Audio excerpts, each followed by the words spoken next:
رشتوں میں کمزوری کی ایک وجہ یہ بھی ہوتی ہے کہ ہم دوسروں کے غصہ میں کی گئی باتوں کو تو یاد رکھتے ہیں، لیکن پیار اور محبت میں کی گئی باتیں بھلا دیتے ہیں۔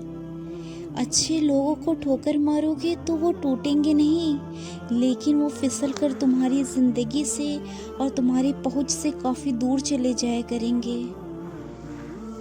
حضرت مولا علی نے ارشاد فرمایا، اس سوچ کے ساتھ زندگی میں آگے بڑھو کہ اللہ نے یقیناً بہترین ہی سوچا ہوگا۔ دنیا کا مال تو چھوڑنا ہی پڑے گا، سمجھدار وہ ہے جو آخرت کا مال جمع کرے۔ ذرا غور کیجئے، قبرستان میں ہم دیکھ بھال کر قدم اٹھاتے ہیں تاکہ کسی قبر پر پاؤں نہ پڑ جائے، لیکن زندگی میں نہ جانے کتنے زندہ انسانوں اور ان کے جذباتوں کو پاؤں تلے روند دیتے ہیں اور ہمیں احساس تک نہیں ہوتا۔ مولا علی نے فرمایا، اللہ کو ناراض کر کے لوگوں کو راضی مت کرو، کیونکہ لوگوں کے بدلے دوسرے لوگ مل سکتے ہیں، مگر خدا کے بدلے دوسرا خدا نہیں مل سکتا جو بے شک ایک ہے۔ کوشش کیجئے کہ زندگی میں کبھی کسی سے کوئی توقع نہ رکھیں، کیونکہ تعلقات کا پیالہ ہمیشہ ٹھوکروں کو زد میں رہتا ہے۔ حضرت علی نے ارشاد فرمایا، ہمیشہ سمجھوتا کرنا سیکھو، کیونکہ تھوڑا سا جھک جانا کسی رشتے کو ہمیشہ کے لیے توڑ دینے سے بہتر ہے۔ پریشان رہنے سے بہتر ہے کوئی ذمہ داری قبول کرے، کیونکہ مصروف انسان کم پریشان ہوتا ہے۔ نگاہ کا عادل وہ ہے جسے دوسرے کی بیٹی میں اپنی بیٹی نظر آئے۔ جب رشتوں میں ضد اور مقابلہ آ جائے تو یہ دونوں جیت جاتے ہیں، بس رشتہ ہار جاتا ہے۔ اگر خوشی کا ایک در بند ہوتا ہے تو اللہ دوسرا کھول دیتا ہے، مگر ہم وہ کھلا رد دیکھتے ہیں، کیونکہ ہم بند دروازے کے سامنے رد رہتے ہیں۔ اگر تمہیں ذرا سا بھی اندازہ ہو جائے کہ اللہ تمہارے معاملات کیسے سیدھا کرتا ہے، تو یقین مانو تمہارا دل اللہ کی محبت سے پھٹ جائے گا۔ جب انسان کا یقین اس بات پر کامل ہو جاتا ہے کہ اللہ بہترین عطا کرنے والا ہے، تو اس کے دل سے تمام خدشات مٹ جاتے ہیں اور وہاں صرف سکون رہ جاتا ہے۔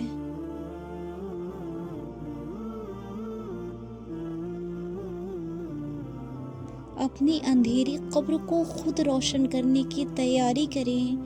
آج زندہ انسان سے لوگ وفا نہیں کرتے تو کل مٹی کے ڈھیر کے لیے کون دعا کرے گا؟ وہ رسوا نہیں کرتا زمانے کی طرح، وہ اپنے در پر آنے والوں کو تھام لیتا ہے، وہ دلوں کے راز سنبھال لیتا ہے، وہ ٹوٹے دلوں کو جوڑ دیتا ہے، بکھری روح کو سنوار دیتا ہے۔ وہ اللہ ہے جو ہر کسی کو نواز دیتا ہے۔ بے شک معجزے تب ہوتے ہیں جب تم نے جو دروازہ چنا ہوتا ہے وہ بند نظر آ رہا ہوتا ہے، پھر بھی تمہارے دل کو ایک اطمینان ہوتا ہے کہ راستہ چاہے اللہ کا چنا ہوا ہو، لیکن وہ منزل تمہاری پسند کی ہی چنتا ہے۔ بے شک اللہ بہترین کرنے والا ہے۔ انسان کا بہترین ساتھی اس کی صحبت سے، اگر صحبت ساتھ چھوڑ جائے تو وہ ہر رشتے کے لیے بوجھ بن جاتا ہے۔ کچھ حادثے انسان کی بہتری کے لیے ہوتے ہیں، لیکن انسان کو وقتی سمجھ نہیں آتی۔ کچھ وقت گزرنے کے بعد انسان کو سمجھ آتا ہے جو بھی ہوا میرے حق میں بہتر تھا۔ جو تقسیم کرو گے اسی میں اضافہ کر دیا جائے گا، پھر وہ چاہے کانٹے ہوں، پھول ہوں یا پھر آسانیاں ہوں۔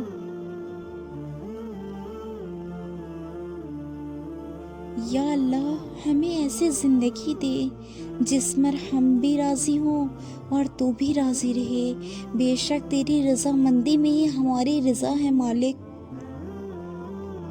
کچھ لوگوں کے پاس جذبات کی کنجیاں ہوتی ہیں، جب چاہا ہنسا دیا، جب چاہا اذیتوں اور تکلیفوں میں مبتلا کر دیا، اور ہم کتنے آسانی سے انہیں میسر آ جاتے ہیں، صرف اس وجہ سے کہ ہمیں ان سے محبت ہوتی ہے، اور بدقسمتی اتنی کہ ان کو اس محبت کی قدر ہی نہیں ہوتی۔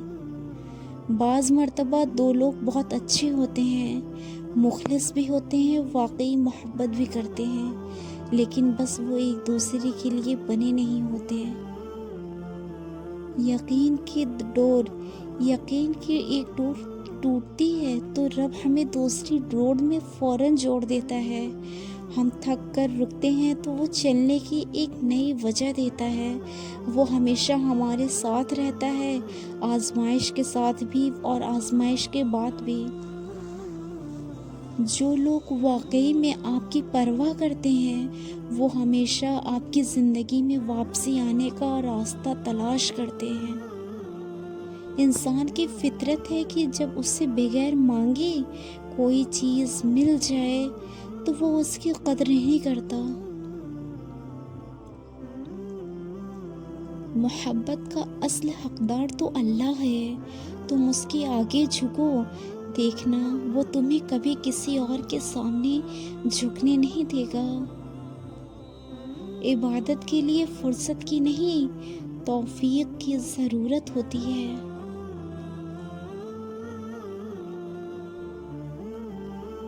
زندگی میں زیادہ رشتوں کا ہونا ضروری نہیں، لیکن وہ رشتے ہیں ان میں زندگی کا ہونا ضروری ہے۔ غلطی ماننے اور گناہ چھوڑنے میں کبھی دیر مت کرو، کیونکہ سفر جتنا طویل ہوتا ہے واپسی اتنی ہی مشکل ہوتی ہے۔ کچھ راتیں اس لیے بھی نیند سے خالی ہوتی ہیں کیونکہ اللہ چاہتا ہے میرا بندہ مجھ سے باتیں کرے۔ اونچی پرواز کرنا چاہتے ہو تو رزق کی فکر چھوڑ دو، کیونکہ فضاؤں میں وہی اترتے ہیں جنہیں رزاق پر یقین ہوتا ہے۔